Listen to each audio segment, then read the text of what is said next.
Halo, apa kabar? Hari ini saya ingin bercerita tentang sejarah campur sari yang saya ambil dari beberapa sumber.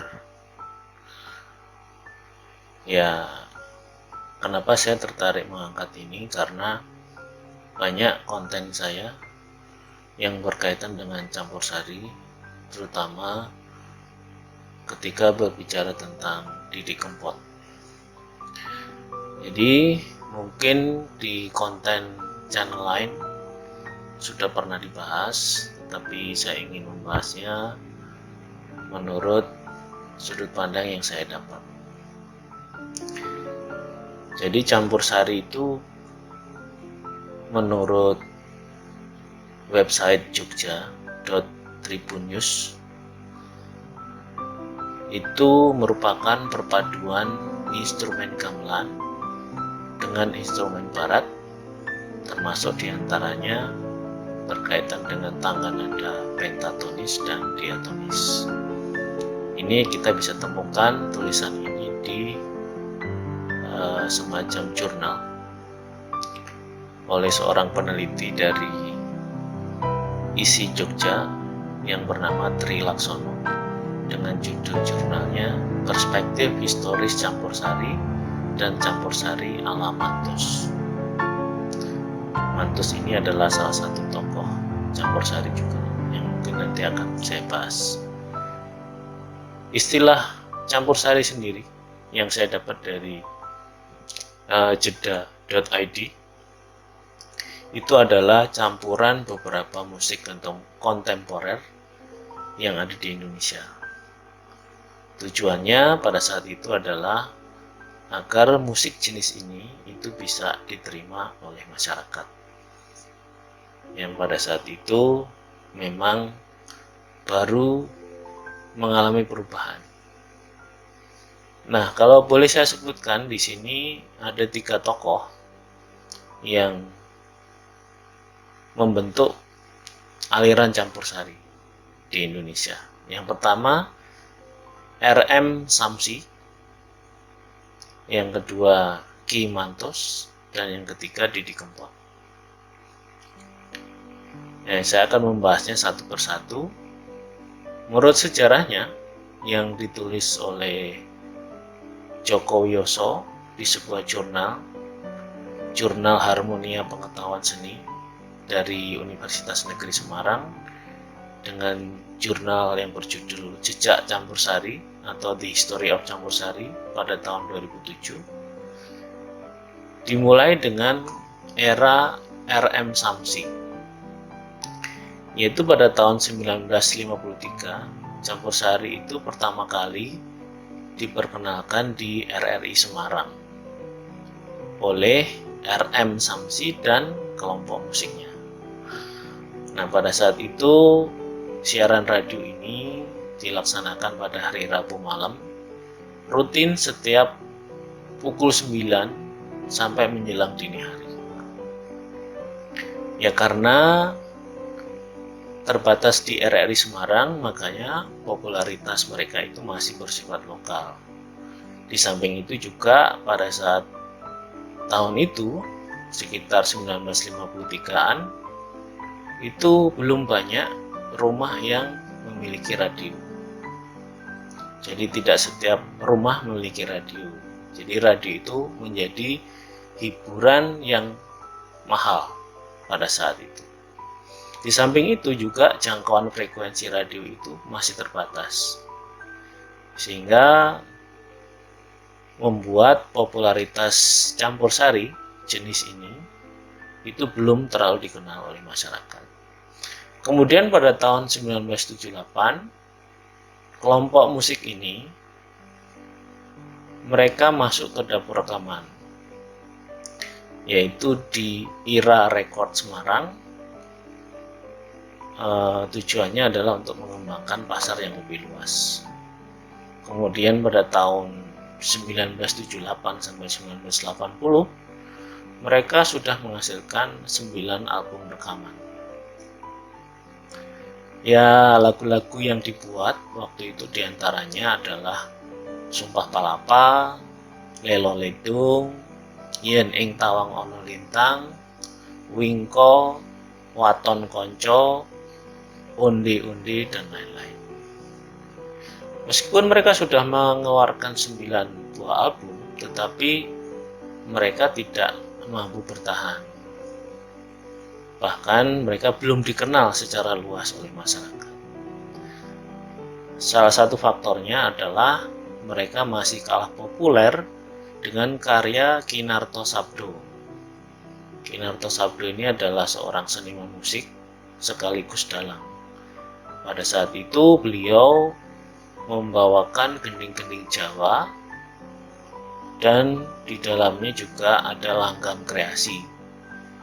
Ya, jadi intinya grup musik dari RM Samsi ini tidak sepopuler dari musik yang diciptakan oleh Kinarto Sabdo. Kemudian kita beranjak ke era yang kedua, yaitu era Ki Mantos. Ini muncul di era 90-an.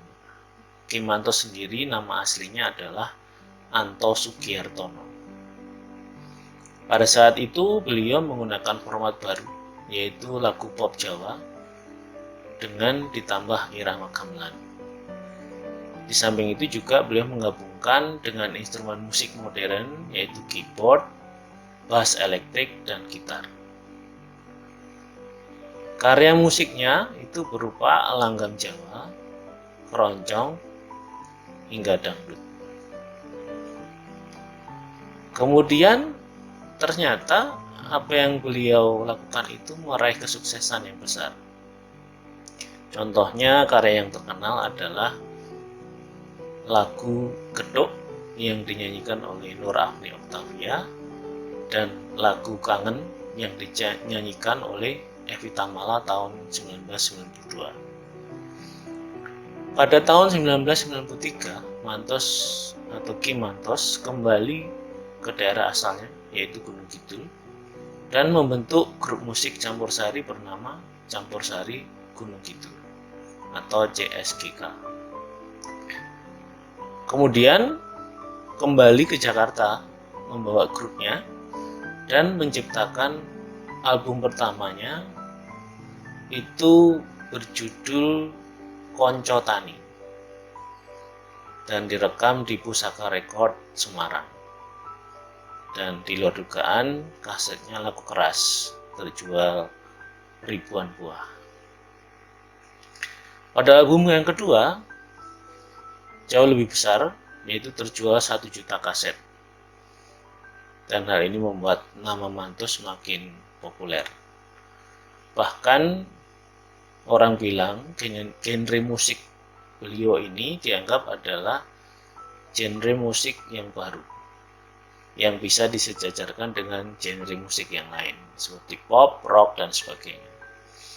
Dan karya-karyanya diantaranya adalah lagu Nyidam Sari, Konco Tani, Lamis, Kempling, Mbah Dukun, Tiwul Gunung Kidul, dan lain-lain. Sampai saat ini lagu Nyidam Sari dan Lamis itu masih sering diputar di acara-acara pernikahan adat Jawa. Kemudian setelah era Ki Mantos, muncullah era Didi Kempot. Asli nama beliau itu sebenarnya adalah Didi Prasetyo. Jadi bukan Dionysius Prasetyo seperti yang orang bilang sampai itu menjadi heboh dan sebagainya. Beliau dikenal sejak tahun 1983 sebagai seorang pemusik. Kita bisa lihat di jurnal yang ditulis oleh Wadio yang berjudul Campursari Musik Etnis Jawa Populer antara karya Mantos dan Didi Kempot yang diterbitkan oleh Universitas Negeri Semarang. Beliau menyatakan bahwa ciri khas musik Didi Kempot itu tidak menggunakan gamelan Jawa seperti era Mantos. Contohnya pada lagu Sewu Kutho. Dan Didi Kempot sendiri itu pertama kali dikenal dengan lagu Cidronya.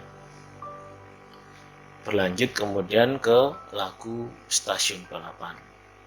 Sampai akhir hayatnya, beliau sudah menciptakan sekitar 800 lagu. Kenapa Didi Kempot begitu populer? Hal ini tidak lain karena salah satunya peran dari media sosial. Di era sekarang, media sosial itu sangat penting untuk mempublikasikan dan mengedarkan musik secara digital. Bahkan nama Didi Kempot sendiri bukan hanya dikenal di Indonesia, melainkan juga di Suriname dan Belanda. Sehingga lagu-lagu Didi Kempot juga diterima dengan baik. Didi Kempot sendiri kemudian diberi gelar sebagai Godfather of the Broken Heart, karena dari karya-karya beliau itu kebanyakan itu bertema tentang patah hati dan kerinduan akan seorang kekasih. Jadi demikian sekilas sejarah Campur Sari yang bisa saya sampaikan. Kiranya ini bisa memberi semacam pedoman atau sekilas info, sehingga buat kalayak yang tidak terlalu mengenal sejarah Campur Sari bisa mengenal melalui tokoh-tokoh yang sudah berjuang mempopulerkan. Pada prinsipnya jenis musik apapun itu akan diterima ketika penciptanya mampu beradaptasi dengan era yang ada. Seperti kita kenal sekarang nama-nama Denny Caknan, nama-nama Darboy Gang dan sebagainya. Jadi ketika kita bisa beradaptasi, otomatis kita akan bisa survive.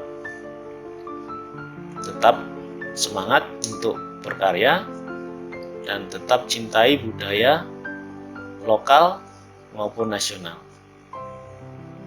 Hidup Indonesia, hidup budaya Indonesia. Sampai jumpa.